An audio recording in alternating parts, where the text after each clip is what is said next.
So I compete competitively in powerlifting and I can never stay on weight ever. Terrible at maintaining my weight. So I'm constantly looking to see how I'm going to manage my weight practices, and looking online when I was trying to cut weight, the only evidence I could find was in combat sports. And with strength sports and combat sports physiologically being quite different, I was finding it very difficult to actually find a good practice that would help me cut weight and to see what the best practices were for cutting weight. The study initially started only in powerlifting, but it just got bigger when we started to realize that there was no evidence at all in weightlifting either. So we thought, well, we must get the data on weightlifting as well, and then maybe see if there's any form of similarities or differences between what weightlifters and powerlifters are doing. Welcome to Evidence Strong Show, Paul. It's my pleasure to have you. If you could briefly introduce yourself. Yeah, my name's Paul Campbell. I recently published or been a part of the publishing team for weight cutting practices within weightlifting article, released 2023. My background is I'm a UKSA accredited strength and conditioning coach. I predominantly have worked in the Women's Super League in the past, but now most specifically I'm just involved in lecturing across sports science program. So that's just transferred from teaching at Lincoln College now to going to teach at Lincoln University. What is the league? What sport is it in? Women's football. Awesome. Yeah, so from 2012, when the Women's Super League started in female football, I got involved with that. And then over the next 5 seasons, I was involved in strength and conditioning work with Lincoln Ladies FC and Notts County Ladies FC. Okay, how did you get to weightlifting, to the paper you have written? Well, I'm a powerlifter, so I compete competitively in powerlifting and I can never stay on weight ever. Terrible at maintaining my weight. So I'm constantly looking to see how I'm going to manage my weight practices, and looking online when I was trying to cut weight, the only evidence I could find was in combat sports. And with strength sports and combat sports physiologically being quite different, I was finding it very difficult to actually find a good practice that would help me cut weight and to see what the best practices were for cutting weight. Not really anything out there at all within weightlifting. Well, nothing out there in weightlifting apart from one intervention study, Bulgarian in Ital in 2016, did an intervention on 11 international weightlifters to manage to look at their weight cutting practices across a 6-day period leading into a simulated competition. But there wasn't any surveyed data to show what the mass or the majority of strength athletes were doing. So the study initially started only in powerlifting, but it just got bigger when we started to realize that there was no evidence at all in weightlifting either. So we thought, well, we must get the data on weightlifting as well, and then maybe see if there's any form of similarities or differences between what weightlifters and powerlifters are doing. It started off just as a conversation with me and one of my friends, Tom G, who's also key author or lead author on this article, and it turned into me starting a PhD on it. So that's kind of been in the background. Did I understand correctly? This is part of your PhD, so your PhD will be on weight management for strength athletes? Yes. So we wanted to look at specific methods that were being used across combat sports, and more so there's a validated questionnaire that I've used, adapted, and some of the methods that are being used and are being noted in some of the literature aren't included within that questionnaire. And these were some of the methods that I was using. So it was mainly passive heat methods. So hot water immersion, Epsom salt baths, things like that. When I started this process, there was not much evidence at all as to the effects of these. So the PhD was starting around, well, what are the effects of these 2 particular methods, the hot water immersion treatments, and were they impacting performance at all when it came to powerlifting specifically? So that's where the PhD was going. But because we found there was no data currently out there to what weightlifters and powerlifters were doing, we thought, well, we'll start the PhD with a survey so that we can actually guide the rest of the PhD to a more specific kind of target. So that it's currently on hold, like I say, but I'm hoping to pick that up through publication over the coming years anyway, just when I find the time to be able to do it. Yes, nice project.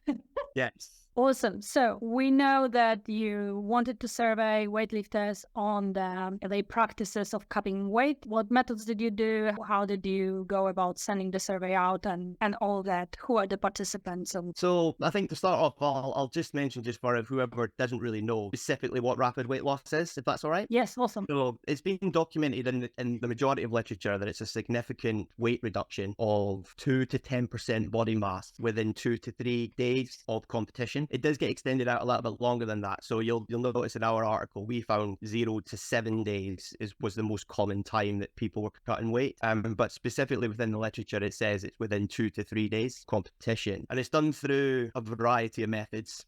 Usually people are trying to acutely cut mass through water reduction, through glycogen store depletion, and through removal of gut content. And the amount of different methods, you'll be amazed if you haven't read the literature on this, the amount of methods and and things that you would never think people were doing, they are doing to cut weight. And ultimately what happens is you get, throughout the method that we used, you get scored on a rapid weight loss score for aggressiveness of the method. Depending upon what methods you're using, obviously that dictates how aggressive your methods were. So in terms of rapid weight loss, that acute period could be really, really aggressive in some nature. So we wanted to find out, and we wanted to add a little bit more to this questionnaire. So back to the original question. So there is a previously validated questionnaire on the rapid weight loss practices. We wanted to take it a little bit further. So we adapted the questionnaire, similar to what other articles had done in the past, to include another couple of methods within the methods that are being used. So we also wanted to include hot water immersion, and we also included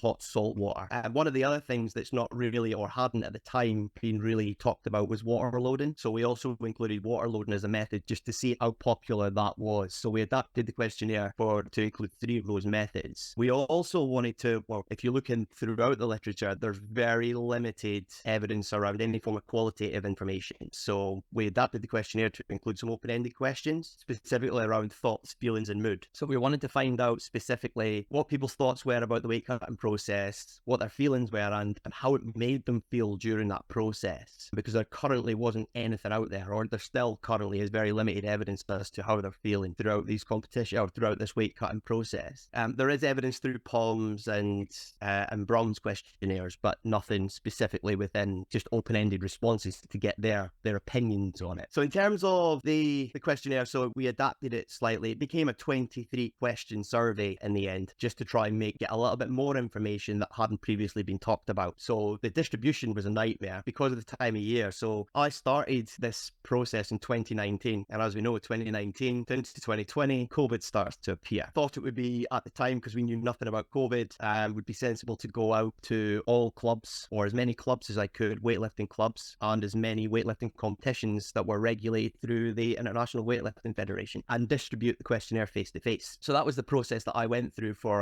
a very long period of time. So at the same time, I was attending powerlifting competitions in clubs, weightlifting competitions in clubs, and combat competitions in clubs. It was extremely busy, but I thought a really, really nice, effective way to collect data rather than just sending a survey out online. I was hoping to get a little bit more of a stronger response, and then could offer any guidance to any misinterpretations or anything like that. And it turns out, actually, although the responses, the sample size is quite low at 39 in comparison to our powerlifting study, which was up as high as 70. I was halfway through the process in COVID.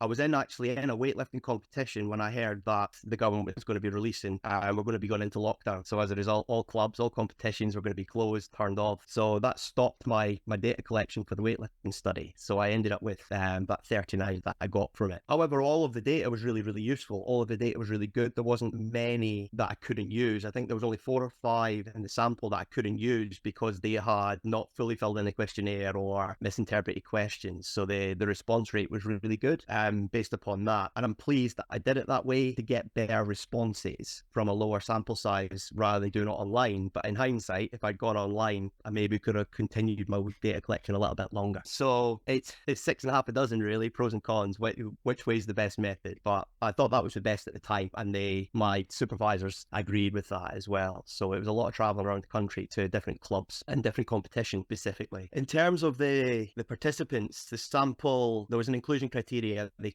had to be competing or have competed in an International Weightlifting Federation regulated competition in the last 12 months, or 12 months prior to the competition. Within 12 months prior to the competition, they had to be aged between 18 and 50. So we were trying to get quite a broad range to see what junior athletes were doing in comparison to more seniors and masters based athletes, to see if there was any difference. Some slight limitations to that, really. When you look at the combat data, they're actually reporting people as young as 14 and 15 cutting weight. So we don't have any data at all yet, survey data on younger athletes within weightlifting. So I think that's something that could be done in the future, really, for some going forward. So we've got between 18, I think it was the sample that we've got is 19 to 43 was the age range for that. And how many? Oh, how many? 33 out of 39, I think. Yeah, 33 it was, and we split them up into 3 categories. So we studied it in 2 different ways. So we looked at gender comparison, and we looked at comparison across Sinclair coefficient scores. So we sampled specifically 33 out of this study, and for the analysis of ability level for the Sinclair coefficient score, we broke them up three groups of 11. And for gender, obviously, we did the gender split that way. So we looked at 33 and then analysed them across the two different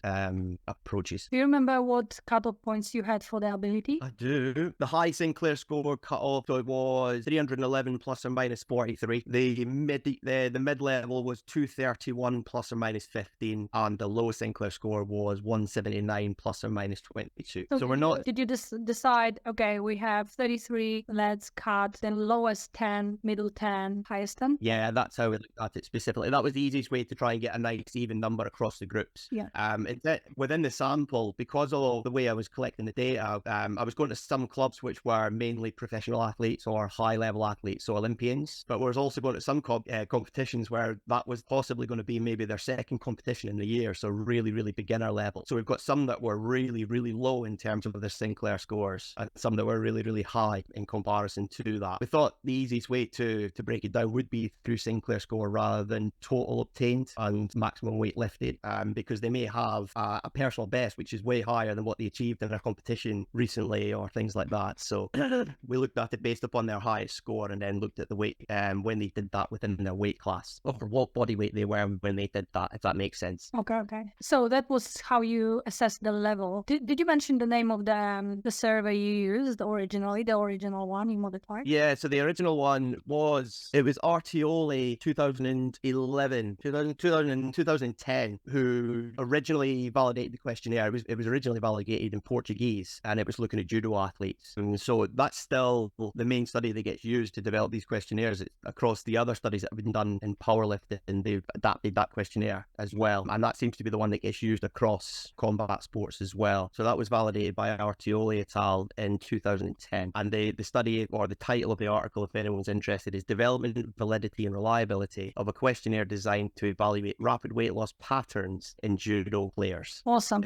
Okay, so we know what happened. We know why you did the study. We are now excited to hear what have you found. When you look at it across other studies, I think it's quite a unique finding. So specifically, we've found a high prevalence. I think if we round it up, the prevalence of people within weightlifting within the surveyed group was 85%. So we're classifying that as a high prevalence of weight cutting within IWF weightlifters in the UK. That's, if you compare that across powerlifting and similar studies that were done around about the same time, it was very similar. So Nolan et al. And Kwan and Helms surveyed as well in powerlifting, and they found around about 86% prevalence. So you're finding that in strength sports, that weightlifting and powerlifting specifically, their weight cutting probably is very, very similar. This is, you could probably say, although I've not done any form of significance on this, you could probably say it is not significantly, or it is significantly different to combat sports, because combat sports within the same weigh-in period of less than 2 hours, or within that 2 hour period of weigh-in, they've been known up as high as 90 to 100% people weight cutting. But you would expect that because weight cutting seems to have a longitudinal pattern within combat sports. It seems to be ingrained within the sport, so it appears that it's the to-do thing within powerlifting. And some of the surveys out there have identified that people makes them feel more professional, makes them feel like an athlete as they're doing it. So we found a high prevalence, but it's still not as high as combat sports within the same kind of weight categories. It's also nowhere near as high as combat sports with a greater than 24-hour weigh-in period. So next day weigh-in, which you would expect, they've got a much longer time to regain the weight afterwards. So they're taking more opportunities to cut weight because they've got the opportunity to rebuild from that. So in terms of how common it is, we found that high prevalence, which is it a good thing? I can't say yes, it's a good thing. Should it happen? I'm not sure. I think more importantly, I think we have to understand is, if it's happening, what the dangers of it, or what are the risks of it? Is it really aggressive in what they're doing? And I'm happy to report on that. The rapid weight loss score determines how aggressive it is. And in order to determine the aggressiveness, you get points within the validation, within the questionnaire, the score system. And it comes down to things like, what was the largest weight cut you've ever done? What's your habitual weight cut?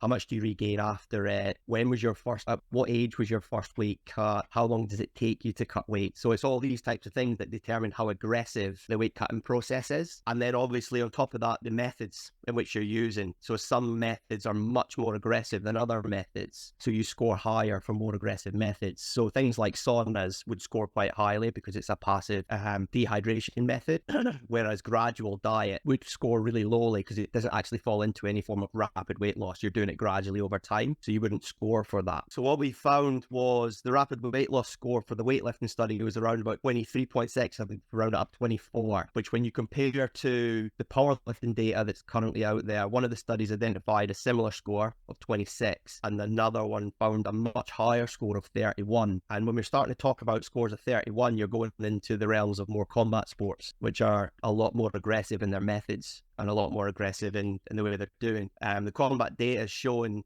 within the 2-hour window for weight cutting, or sports that are up to 2 hours to weigh in, they're as high as 29 to 31 in terms of the rapid weight loss score. So although there is a score of 23, it is a lot lower than what's been done across other sports. So I think that's a good thing. They're possibly choosing more sensible methods, which we can look at the methods that they're using. Actually, I think they are a little bit more sensible than what's happening in some of the combat sports. They're probably cutting weight less frequently in the year. We know that combat sports, there are more competitions throughout the year within combat, so they'll be cutting weight more frequently. So that increases the aggressiveness score. So things like that will help them have a less aggressive score, but it doesn't say that it's still a good thing. It might be, well, yeah, they're less aggressive, but they're still cutting a hell of a lot of weight. But we'll talk about that shortly. I think the rapid weight loss score is a really important one because at the minute, we still don't know if that's a true reflection because the questionnaire was validated not to include all of the methods that I've included. I wasn't able to score water loading. I wasn't able to score hot water immersion or hot salt water immersion technique. So we don't know if that rapid weight loss score is actually a true reflection because we've obviously not got the scoring for how many people were doing these other methods that were included. And I think until there's a revalidation of the questionnaire, until that process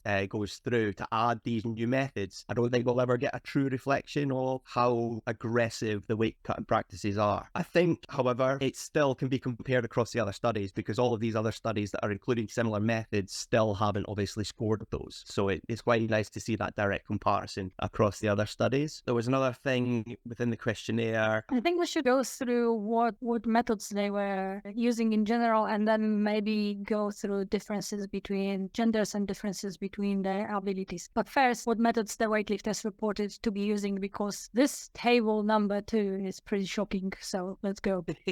Yeah, when you look at the table, you see the things that are in there. Now, what's quite nice is you'll see that they're not using some of those crazy methods that you would never imagine.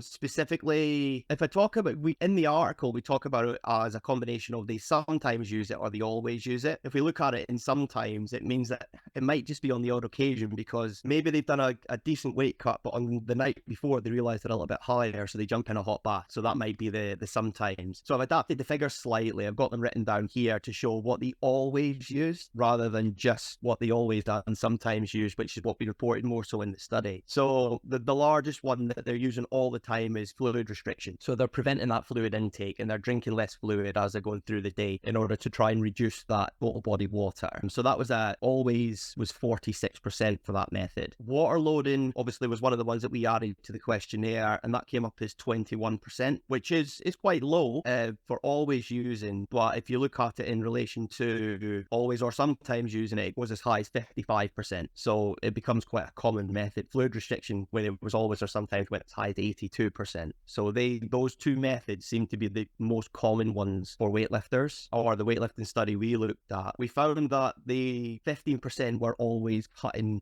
meals out, so doing some form of fasting to cut a meal. And what's nice to see is actually, and this came across in my other study in powerlifting, there's still a high percentage of them, 55%, were choosing to do some form of gradual diet within the weight cutting process. So that helps bring their rapid weight loss score down, that they're gradually cutting weight rather than aggressively cutting weight all the time. It means then that, yeah, maybe for 3 or 4 weeks out of competition, I start this gradual process, but when it comes really close to the competition, I go into more aggressive methods. So they're not using these aggressive methods for long periods of time, if that makes sense. So it's nice to see that they're the specific methods that they're using. If you look at the table, some of the other methods that are identified things like vomiting, diet pills, diuretics are all really, really low using laxatives. When you score the questionnaire, they are identified as being the most aggressive methods. When you score it, you multiply their frequency by 2, and that significantly increases their weight cut score. It's quite nice to see actually across the literature that those methods seem to be dying out a little bit. They're not being talked about as frequently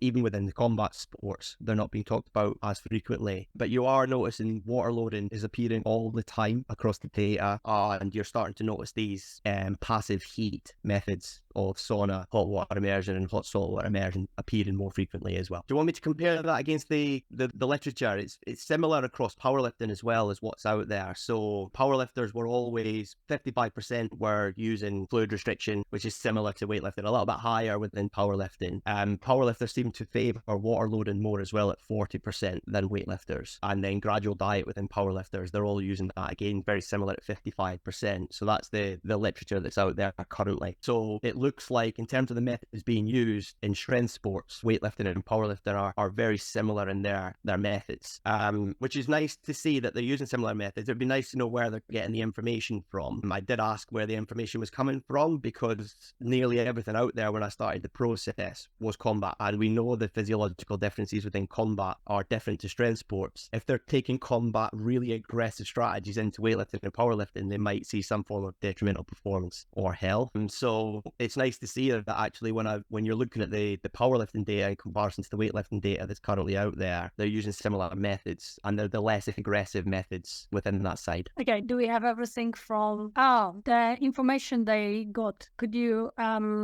go through that a little bit? How the athletes came with the ideas of how they should cut weight? In terms of who influenced them the most? Yeah, so we found that coaches and athletes were the most influential people in order to cut their weight, to gain advice from to cut the weight, specifically athletes within the same sport, which you could probably understand. They're the people that are around all the time. They're the people that have done this throughout their careers and through the past, so they're getting their experiences from there. I'm not sure how many weightlifters or powerlifters will go out there and read a peer-reviewed published article to find out exactly how I'm going to cut weight for competition, unless you're sad like me. But the most influential people to them were coaches and athletes within the same sport. Interestingly, none of them really referred to doctors regarding weight cutting practices. The doctors wouldn't know anything about it, and generally it would be health related, so people are avoiding doing that. And very limited people actually are seeking advice from nutritionists, dietitians regarding the process as well. So whether that because they don't have access to that type of person, or whether they feel that people within the sport understand the sport better, so they'll know exactly what to do through the processes, I don't really know why their decision isn't to go to someone who understands diet within the human body as well. But coaches and athletes seem to be the most prevalent people in order to gain advice from. That's similar across the powerlifting data as well. Typically it's coaches and athletes. That's so interesting. I think if I go back, can I go back a little bit just to a little bit more of the data? What we found quite interesting was there wasn't any difference in habitual weight loss across genders, and there wasn't really any difference across the Sinclair score across the ability levels. So their habitual weight loss was the same pretty much across genders and across that. However, we did find that in terms of relative weight loss, so the percentage of weight loss, females were specifically losing more weight than males. It wasn't in terms of kilograms, but in terms of percentage, they were losing a lot more weight. I think the numbers were females were losing, not habitually, this was on their career, the highest weight they've ever lost. Females lost or averaged out at 7.4%, whereas males were at 4.9%. I think it's important to note that how they did this, whether this was purely through rapid weight loss leading into competition, or whether this included also a gradual weight loss. Seeing body weight reductions as high as 7.4 or even 4.9 could have that detrimental effect on performance. The literature is identifying that within strength sports, anything above 4% would have have some form of negative impact on performance. So if people are out there cutting weight and are frequently losing percentages above 4%, like we found in the female athletes here, they might see some form of negative effect on performance. So I thought that was quite an interesting one, that females typically were finding a higher weight loss, career weight loss than males, but both of them were still above the recommended weight loss pre-competition. You told us that female lost on average 7.5% and males 4.9%. That was leading up to the weigh-in. Then they weighed. Yeah. Did you check how much did they regain? Yeah, so that wasn't on average. That was their career highest. The highest recorded, so was 7.5 versus 4.9, which wasn't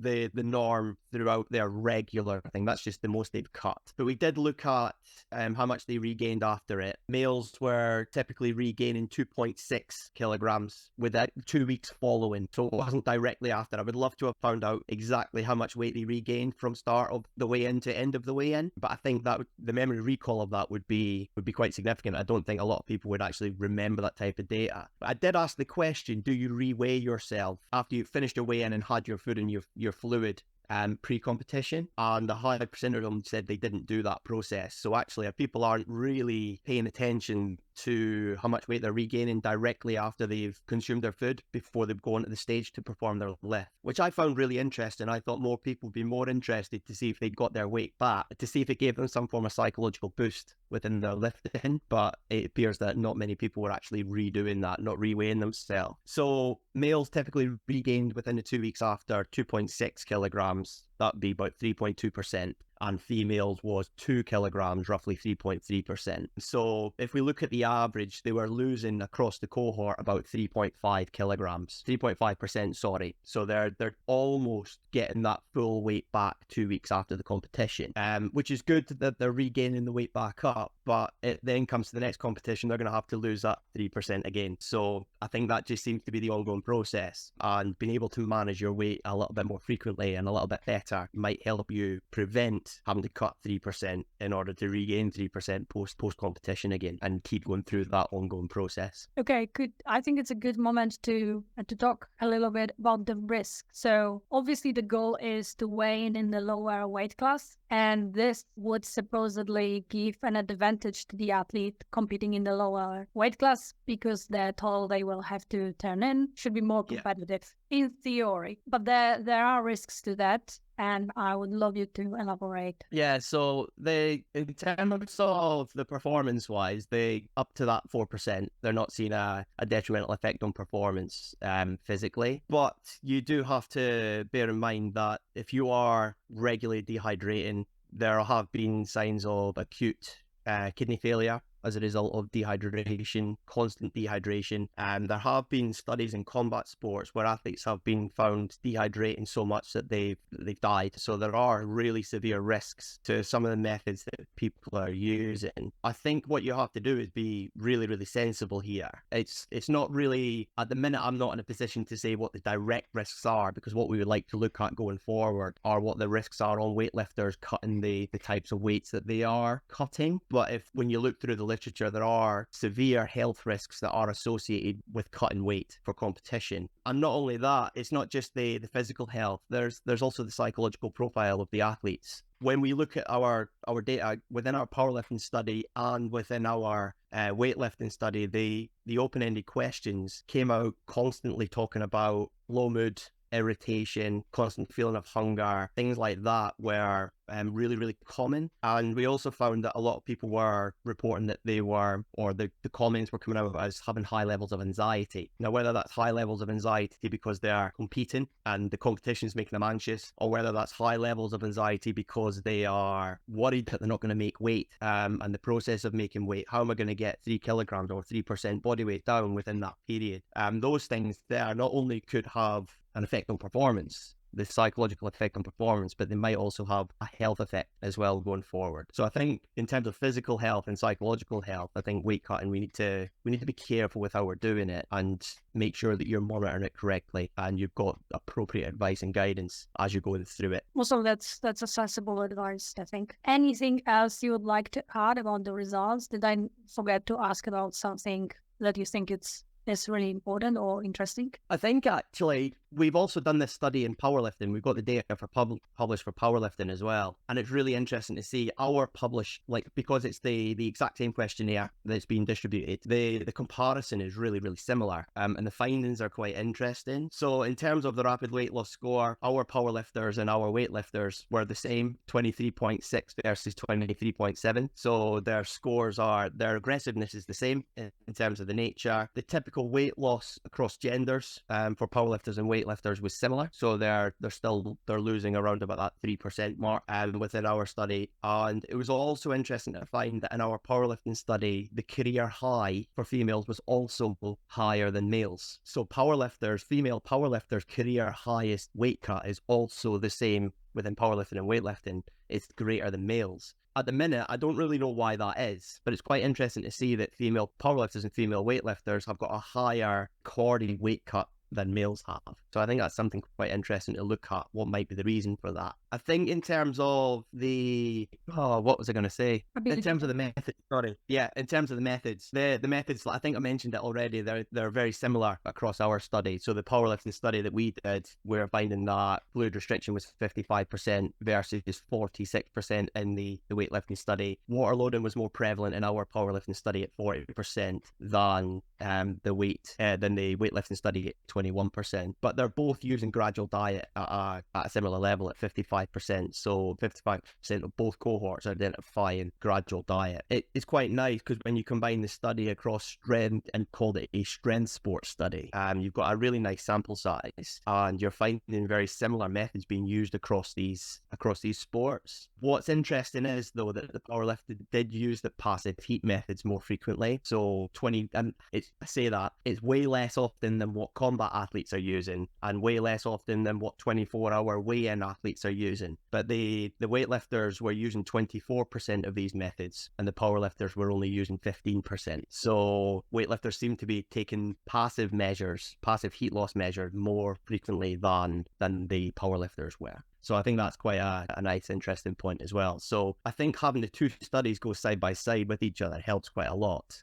We can get a bigger picture across what's happening across strength sports. And with this being the only surveyed article out there on weightlifting, it's something nice to help people get a little bit of guidance as to what people out there are actually doing in the UK. It's obvious that we need research in this area and we need a lot of it because there's very little. So I commend you for doing the study. That's awesome that you decided to spend the next few years of your life, from 2019 to whoever knows how long it will take you. But you started the process and we have some new data, which is highly appreciated. So thank you. Yeah, you're very welcome. Two last questions. The first one is, what is your favorite color?